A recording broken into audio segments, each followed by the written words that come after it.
For some feedback and also mostly further perspectives, we now have the honor of welcoming Mr. Benoît Lebeau.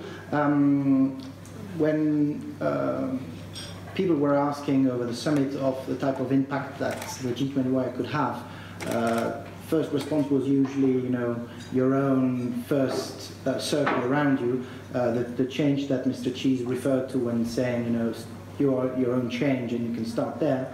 But there are also ways the G20Y tries to have impact, and one of those ways is to have the type of person like Mr. Lebeau, who is mandated by the G20 to work on these similar issues. So thank you for the warm welcome for Mr. Lebeau. Thank you very much, and welcome. Good afternoon, everyone. I'm sorry I have not been able to attend the discussion you had on the Energy Committee, but I was happy to receive your conclusion and your remark. My name is Benoît Lebeau. I work for the International Partnership for Energy Efficiency Cooperation, indeed an organization recently created under the G8 in 2009, and now reporting directly to the G20. And my presentation will be an add-on to what you've heard. Energy is the lifeblood of the economy. There is no economic or human development without energy.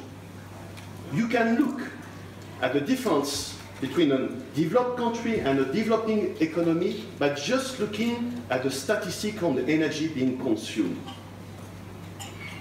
We owe to energy the fantastic development that we have perceived in our lifetime. Just in 1 century, when you compare 1900 to 2000, the population grew by a factor 4.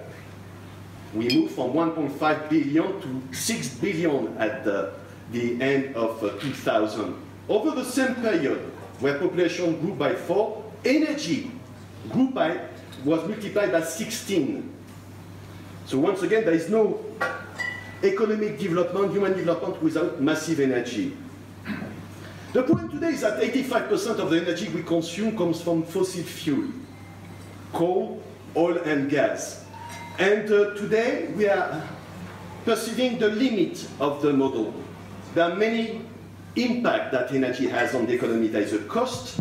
There is a cost to access to energy. There is energy security. But there is also this dimension that energy has unique. It's an environmental impact. We just heard about the health impact on the local air pollution. But maybe the biggest challenge that you all have heard is climate change.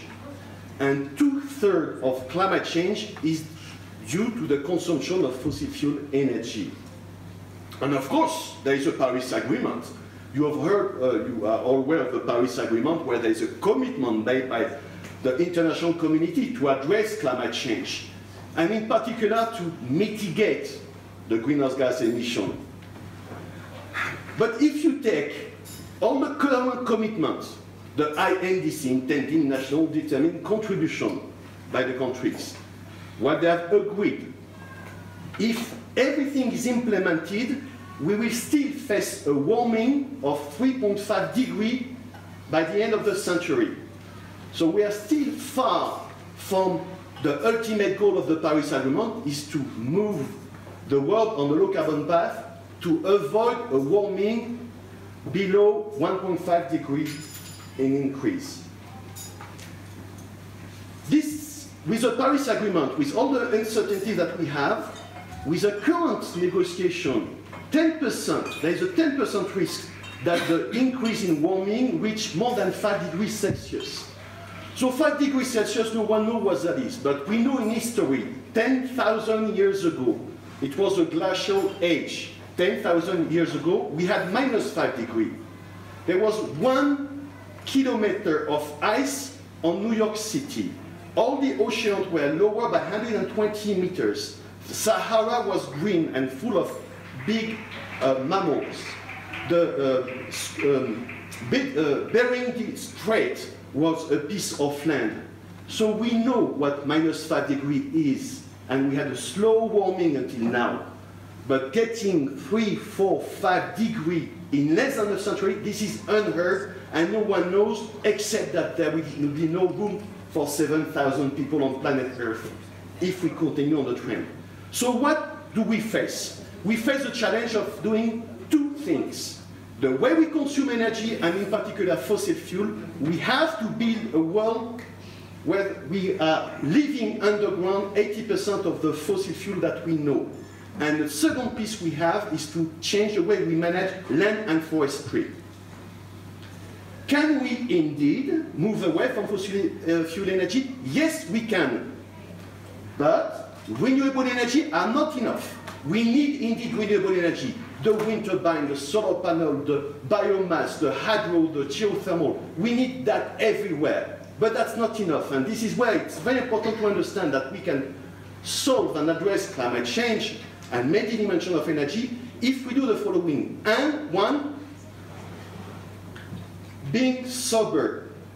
Understand that behavior change in the way we think and use energy has a big impact to promote energy efficiency, making every single system that we use, from a computer to a car, from a building to a factory, every system that we use can be made with consume less energy and offering the same services. This is more important than third part, renewable energy. Yes, we need renewable energy. And the fourth part is to encourage carbon capture and storage technique on all fronts.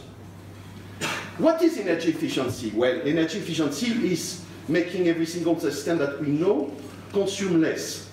All projections of a low carbon path indicate that the greatest contribution to a low carbon path is energy efficiency. Twice more contribution for energy efficiency, making this building more efficient. This city, the transport that brought us here, consume 2, 3, 4, 5 times less energy is possible.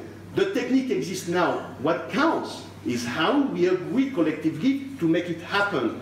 And we need a combination of policy, of change at the regulation of level, implementation from all factors. There is a whole new business model here. Just one number. Between now and 2030, the level of investments in renewable energy to maintain the world on the 2-degree scenario has to double. The level of investment in renewable energy has to be multiplied by 2. Over the same period, and in parallel, the level of investment in energy efficient technique has to be multiplied by 4 or 5. There is a huge opportunity. Unfortunately, it's not known enough. And we still see too many debates focusing on greening the economy, greening the growth, greening finance, greening the market, without a good understanding of energy efficiency. This is why, in 2008, when the G8 brought together, there was a recognition that more needed to be done to understand energy efficiency, and they created the International Partnership for Energy Efficiency Corporation, the organization that I'm now managing from a small office in Paris. We are hosted by the International Energy Agency, and we report directly to the G20. So this is a good news. We have a direct mandate from the G20 because all countries are concerned, not only the most advanced, but the fast-moving economy have to make sure that they develop on the low-carbon path. They understand that energy efficiency is not only an energy policy. It is a policy that you have to mainstream into city development, an industrial policy, transport policy, and building policy. It's only at this level of understanding that we can make a move. In conclusion, conventional energy has this characteristic that the more you share, the less you have.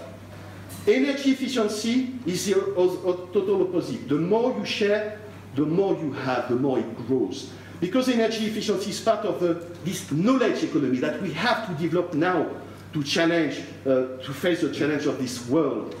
We live in a world where knowledge has to be at the very heart of the decision on every level. And knowledge, like love, the more you share, the more it grows. Energy efficiency is part of that. So I'm happy to be here with you today to make a link with your committee, to make sure that energy efficiency will be perceived by your committee like many of the other players, stakeholders in the field of energy. Understand that energy efficiency not only is a fuel, but it is the first fuel for this century. Thank you very much for your attention.